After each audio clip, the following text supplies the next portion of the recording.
Hello mga kasipag! For today's video ay magpapadyak ulit ako, kaya naman tara at samahan niyo ako. Let's go! Ito na nga at maaga pa kong punta sa pilahan ng padyak. Sa ganon ay makabawi-bawi ako ng kita kumpara sa kahapon. Kaya naman, let's go! Medyo nakadami-dami na tayong mga kasipag. Ibang-iba kahapon. 9:46 time check. Kasi kahapon, mga bandang alas 10 na tayo nagkaroon ng unang pasahero. So ayan, medyo okay.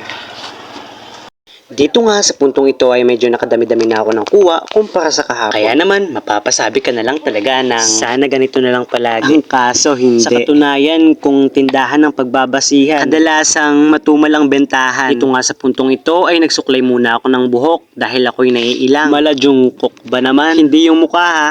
Yung buhok lang. Sa buhok na lang ako babawi. Dahil talo na ako sa ilong, mukha at katawan. Maya-maya nga ay bumili muna ako ng Yakult. Dahil kagabi ay hindi ako natunawan. Kape at soft drinks ba naman ang aking tinanghalian na may kasamang junk foods na mahahalang. Ito nga at papakita ko sa inyo yung nangyari sa akin kagabi. Ayan nga at namimilipit ako sa sakit. Hindi ko nga din alam kung ano ang gagawin ko dahil ngayon ko lang naranasan ito. Kaya naman sa mga may hilig sa soft drinks dyan, kaunting pag-iingat lang. Dahil buti na lang na agapang gamutin. Dahil kung hindi, baka ulcer na ang kinadatnan. Maya-maya nga ay umuwi na ako para magpalit ng damit. Sa ganun kahit papaano ay fresh na ulit. So yun, paalis na tayo sa bahay at masaya ko na ulit tayo. Let's go, where I go. Yeah, let's go.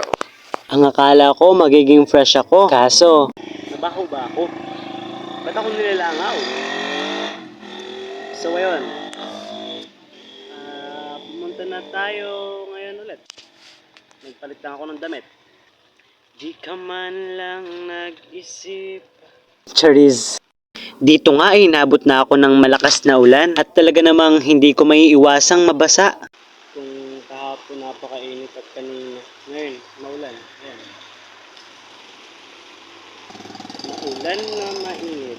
Nasa harap lang nga pala ng aking pinagpipilahang padyak, yung bakery dito sa bayan. Kaya naman hindi ko talaga maiwasang gumastos. Lalo na't hindi nawawala dito yung hopyang baboy, isa sa pinakang paborito kong tinapay. Yun lamang po mga kasipag. Kaya naman sa mga hindi pa nga po pala nakafollow sa ating Facebook page, please follow our page, like and share this video, at mag-iwan ka na din po ng komento dyan sa baba.